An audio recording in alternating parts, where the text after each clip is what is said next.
This episode is brought to you by LifeLock. Between two-factor authentication, strong passwords, and a VPN, you try to be in control of how your info is protected. But many other places also have it, and they might not be as careful. That's why LifeLock monitors hundreds of millions of data points a second for threats. If your identity is stolen, they'll fix it, guaranteed, or your money back. Save up to 40% your first year. Visit lifelock.com/podcast for 40% off. Terms apply.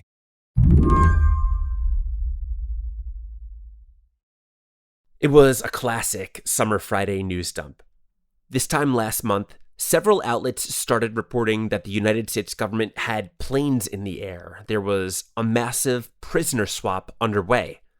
More than 250 Venezuelan migrants who had been sent from the U.S. to a prison in El Salvador were being freed in exchange for 10 American citizens and permanent residents who were imprisoned in Venezuela.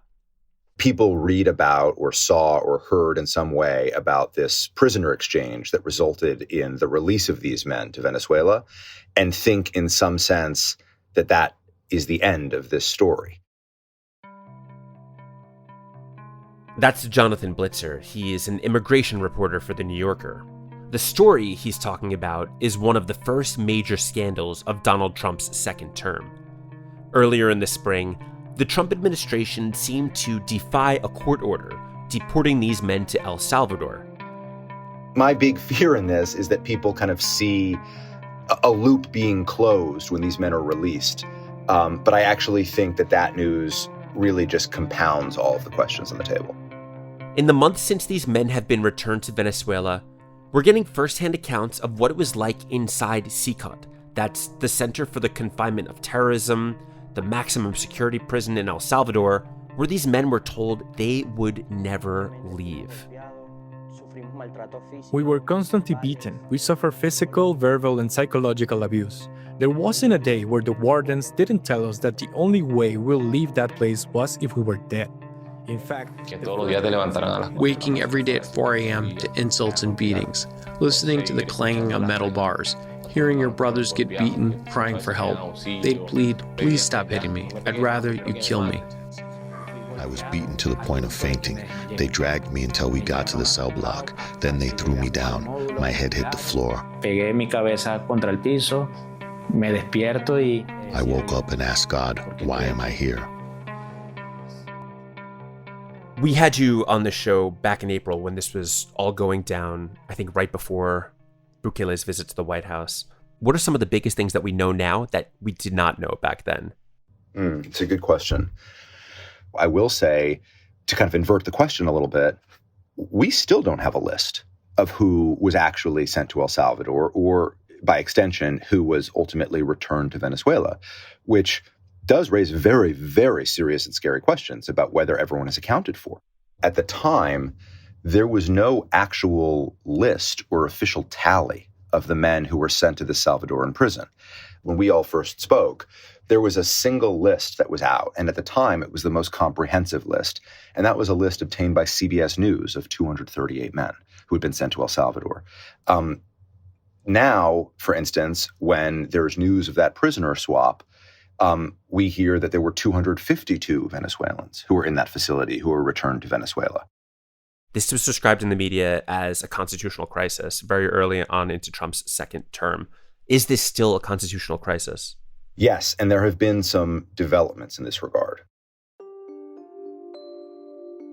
So, to my mind, the constitutional crisis attendant in this situation has only gotten more stark, but it was really, right out in the open from the earliest hours of this whole saga. I mean, what we've essentially seen in the last couple of months is the Trump administration really attacking the rule of law from every direction, and the space in which this plays out always most dramatically is in immigration enforcement. Today on the show, how 252 men got out of CECOT. I'm Rob Gunther, filling in for Mary Harris. You're listening to What Next? Stick around.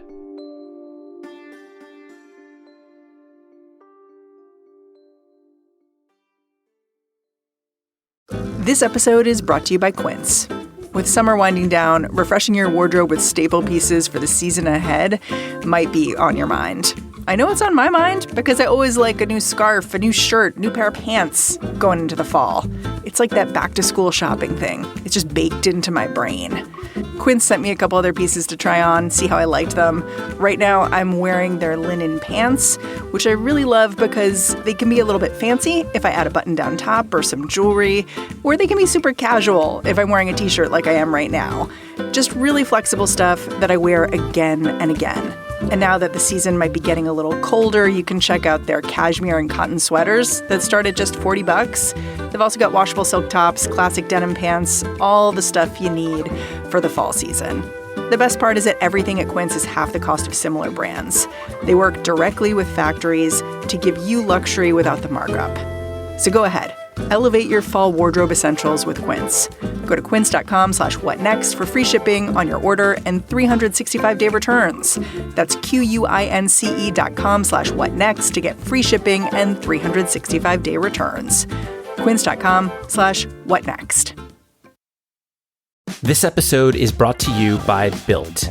If you're paying rent every month without earning anything in return, consider joining Built, the rewards program designed for renters who want to earn something for their largest monthly expense. By paying rent through Built, you earn flexible points that can be redeemed toward hundreds of hotels and airlines, a future rent payment, your next Lyft ride, and more.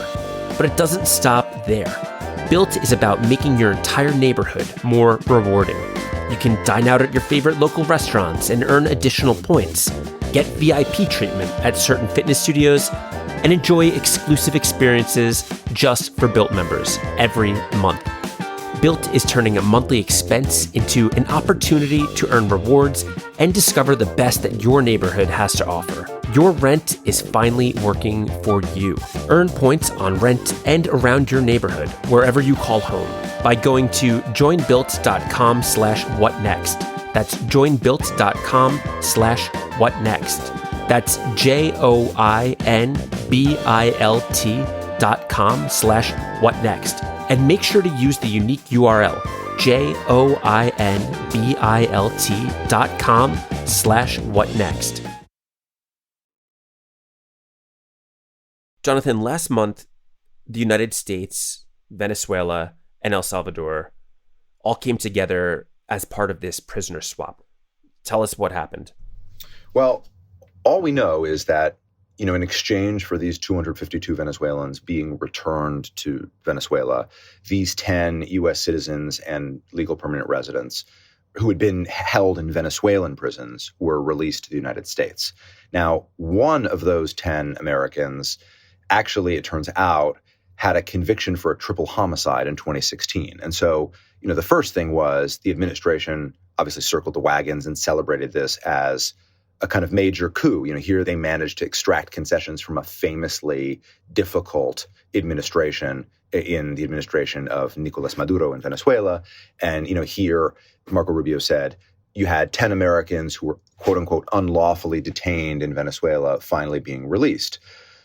So much of the Trump administration's immigration agenda is predicated on the pretense of this being about law and order. Right. And of course, it's incredibly striking to see that in exchange for 252 people, the vast majority of whom were wholly innocent of any sort of crime, the U.S. managed to release someone with a homicide conviction. Yeah, I think it's important to underline that, because the pretense, as you said, we're deporting people, we're kicking people out of this country who are criminals. But in reality, we've sent away hundreds of people that we know of with no criminal record. And we're bringing back someone who was convicted in Venezuela of killing multiple people in Spain. Can you tell us a little bit more about this? I don't know all of the particulars of his background or his story or even the nature of the crime. But it was very noteworthy to learn, for instance, that at the State Department, prior to the announcement of this prisoner exchange, there was a contingent of diplomats who were very uncomfortable about the idea that this person was being released along with the other 9 Americans, and that the Secretary of State, Marco Rubio, was referring to all of them as having been, quote, unlawfully detained in Venezuela. Of course, this administration doesn't much care for those sorts of details, but you actually kind of had this classic split screen of, diplomats behind the scenes saying, ugh, this is actually, this is a pretty complicated case.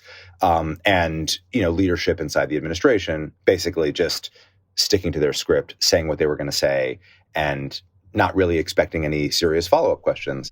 Yeah, the reporting I saw was that he was serving a 30-year sentence, and that actually under the Biden administration, there was an opportunity for him to come back to the United States. They said, you know what, let's let him finish out his sentence in Venezuela. I mean, I will say one thing that I actually think is kind of an important part of understanding this exchange, this prisoner exchange.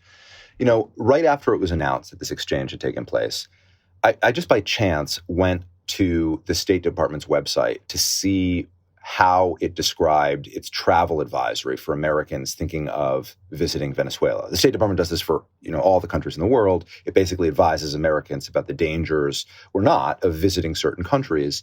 And in the case of Venezuela, the State Department very straightforwardly and uncontroversially said, we do not advise Americans to go here for a whole host of reasons. And there's a list. And on that list of reasons was kidnapping, unlawful detention, arbitrary use of local laws, terrorism, torture in detention.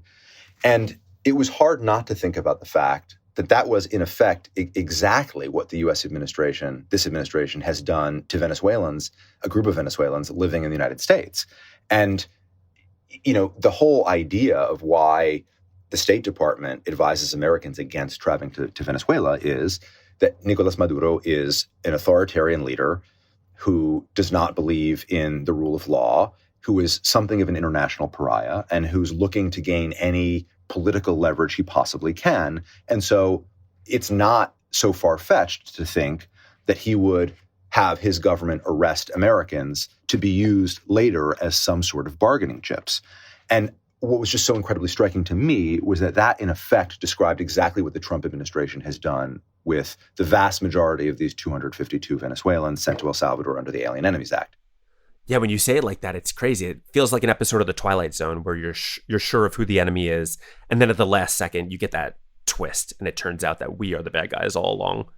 Absolutely. Every word on the list of that State Department travel advisory, which is up online, people can see it, actually doubles as a really apt description of the U.S. government's handling of this whole situation.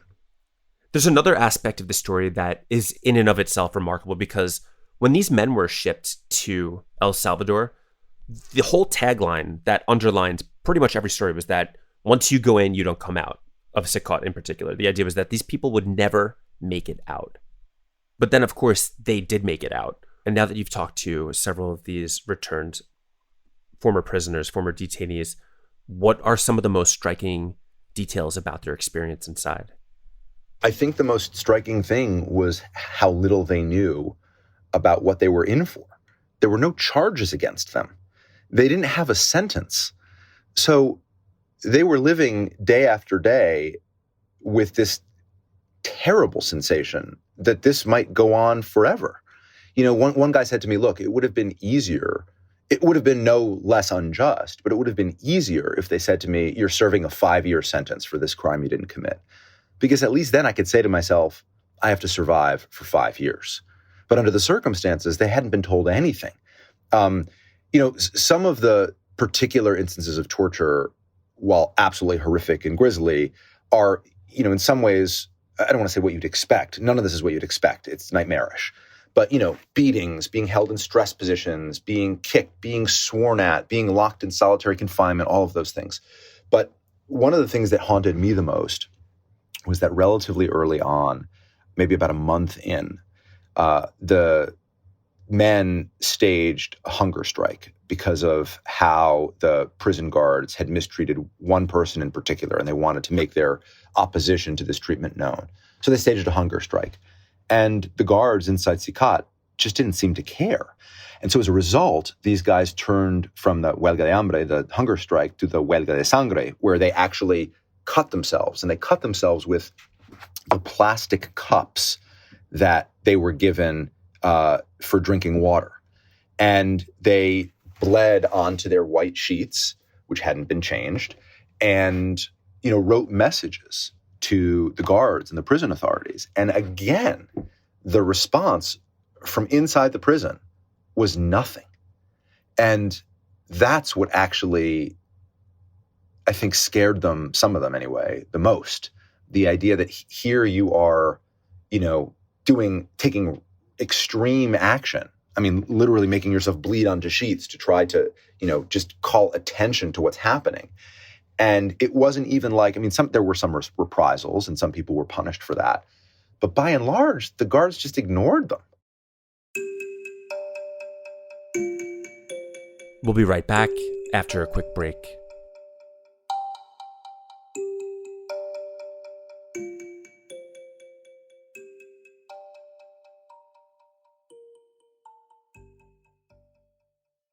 This episode is brought to you by Planned Parenthood, Federation of America.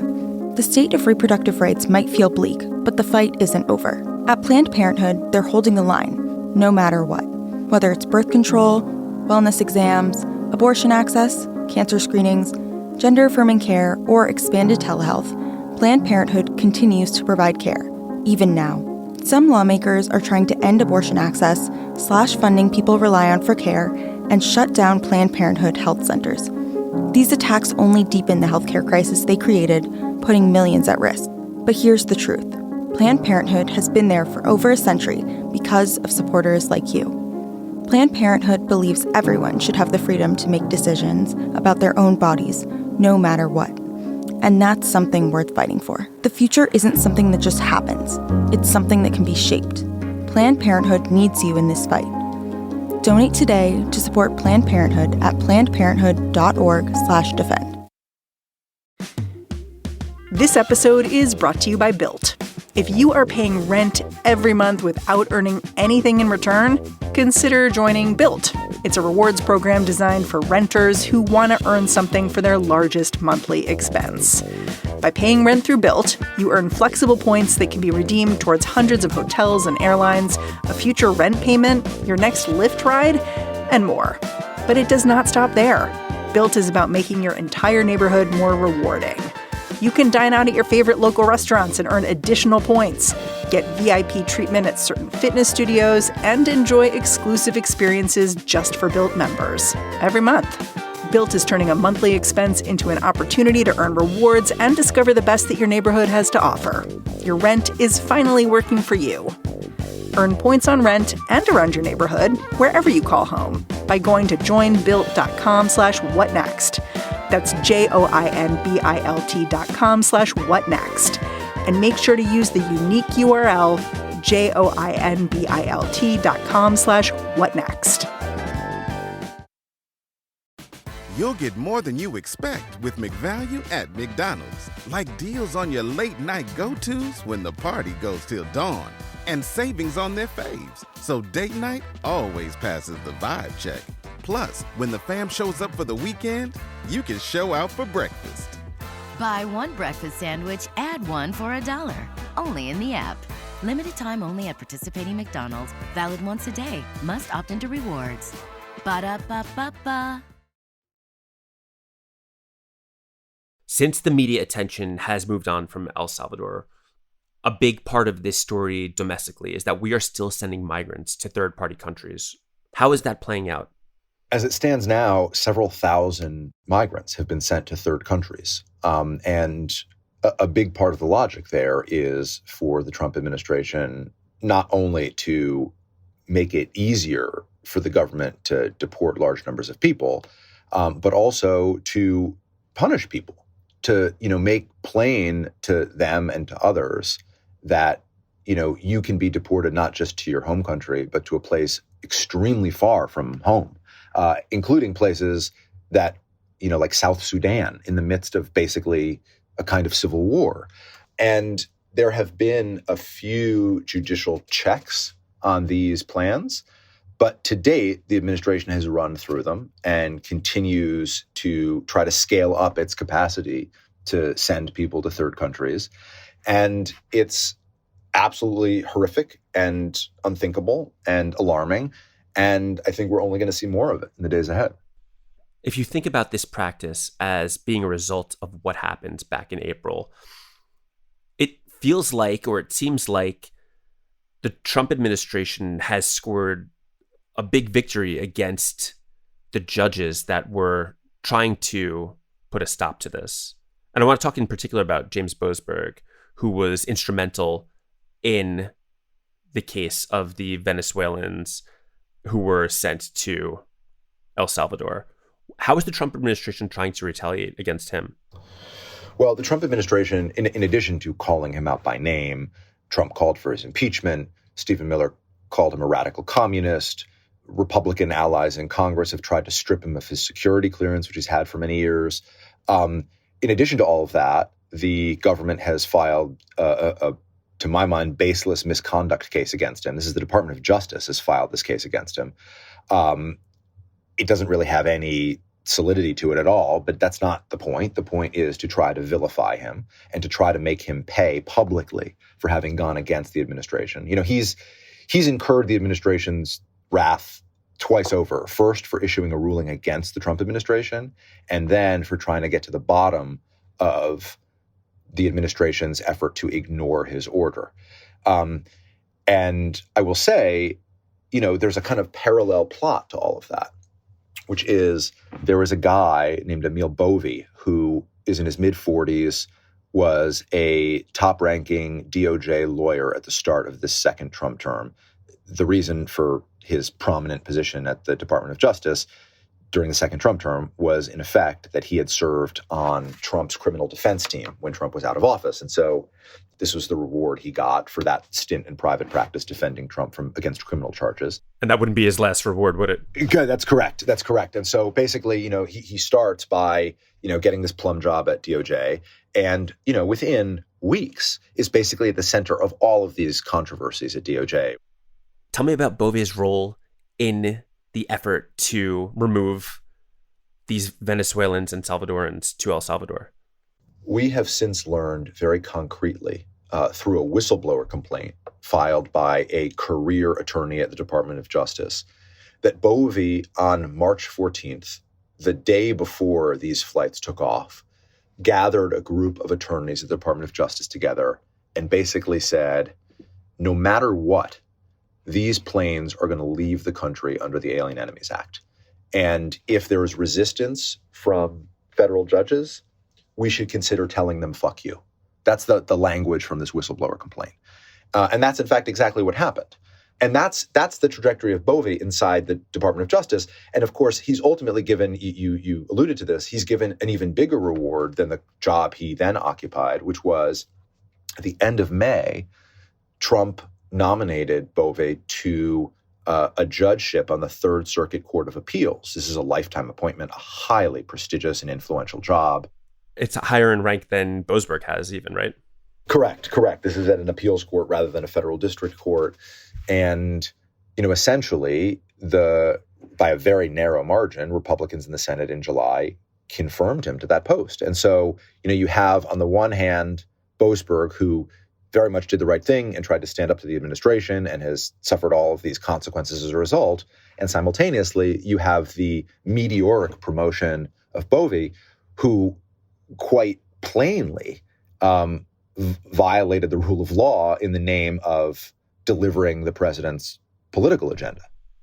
I want to come back to this idea that the media attention has moved away from El Salvador. It seemed like it was a big deal at the time, and now we're on to other things. But Trump's immigration agenda is still very much front and center. ICE just got this huge round of funding that's going to make it into an even bigger force in everybody's lives. Where do you see this all headed? As ICE grows, as it gets more aggressive, as Trump takes more of an active role in policing cities and rounding people up, where are these people going to go? Like, what questions do you have? Where do you think this is all headed? I don't have any even frame of reference for understanding the scale of what's coming. I mean, the amount of money that Congress has just given as a kind of blank check to the Department of Homeland Security and ICE specifically is, you know, larger in some cases than like the defense budgets of foreign countries. I mean, we're talking about $175 billion, $45 billion of which will go specifically to detention. That matters in particular because, of all of the things that logistically pose obstacles to this administration's mass deportation agenda, the question of where to hold people has been kind of at the top of the list. And so, a big part of this new enforcement push isn't just going to be about getting thousands more line agents out there to make arrests, which is itself scary and we could talk about, but it's specifically to scale up the government's capacity to hold huge numbers of people. And we're already beginning to see what that looks like. I mean, already, even in the absence of this new appropriation, we're seeing the Trump administration trying to expand the use of military bases as places to hold people and stage them for eventual deportation. We're seeing increasingly a very aggressive form of cooperation and coordination between the federal government and state and local law enforcement. We're seeing it most dramatically in Florida with this detention facility in the Everglades that's been called Alligator Alcatraz, where essentially what the administration has done is it's said to state and local police officers, you know what, you're free to make immigration arrests, which has never really been done before, certainly not on this scale. So you have all of these things happening simultaneously. And I think, one of the things that's most overwhelming to me in all of this is the degree to which the immigration enforcement agenda is operating not even just on the margins of the law, but really off to the side in kind of a separate zone. And there are all kinds of ways that this is played out. I mean, we can talk even in the example of the Venezuelans sent to El Salvador. You had among those Venezuelans, not just innocent people, but you had in some cases, one person had temporary protected status. That is a legal protection against deportation. Another person had been fully vetted and granted refugee status. Actually, 3 other people did. These are people with legal status who nevertheless were sent to a prison abroad to be tortured. I think it's worth emphasizing because I think if you look at the Venezuelans that were released from CECOT, you could say to yourself, the Trump administration had a fumble. This was a botched trial run or something like that. But you're kind of making the case that it doesn't matter if it was botched. It, in many ways, was a success, and it's a harbinger of things to come. I don't think the administration thinks of its handling of those Venezuelans as an example of a botched operation. That's, I think, one way of understanding just the disjunct between our basic kind of human impulses and expectations of the rule of law and how the administration is operating in all of this. I think they saw this as a successful operation. They arrested a bunch of guys who, by the way, they continue to claim were gang members against all evidence, but they continue to make those claims. Those people were sent to a prison. They were made a spectacle of, and they were eventually released in exchange for 10 Americans. And so inside the administration, that counted as a victory. And there's no reason politically for this administration to feel like it should stop when it keeps, on its own terms, winning like this. And so it's quite alarming. Things that you or I see in the news that seem like pretty gross violations of the rule of law or of human decency are just not, we're just thinking about them in a way that's wholly foreign to the people driving these policies. Jonathan Blitzer, thank you so much for coming on the show. Thanks for having me. Jonathan Blitzer is a staff writer at The New Yorker and the author of Everyone Who Has Gone Is Here, The United States, Central America, and the Making of a Crisis. And if you want more What Next, subscribe to Slate Plus to hear bonus episodes from all your favorite Slate shows. Just last week, we had Slate staff writer Luke Winkie on to take us into the world of Tony Hinchcliffe. He's the anti-woke comedian who made a joke so racist that even Donald Trump had to distance himself. That's in your feed now if you subscribe to Slate Plus. You can do that at slate.com/whatnextplus. And that's the show. What Next is produced by Paige Osburn, Elena Schwartz, Anna Phillips, Ethan Oberman, and Madeline Ducharme. Ben Richmond is the Senior Director of Podcast Operations here at Slate. And I'm Rob Gunther. You can find me on Blue Sky. I'm at OneRobGunther. Thanks for listening. We'll talk to you soon.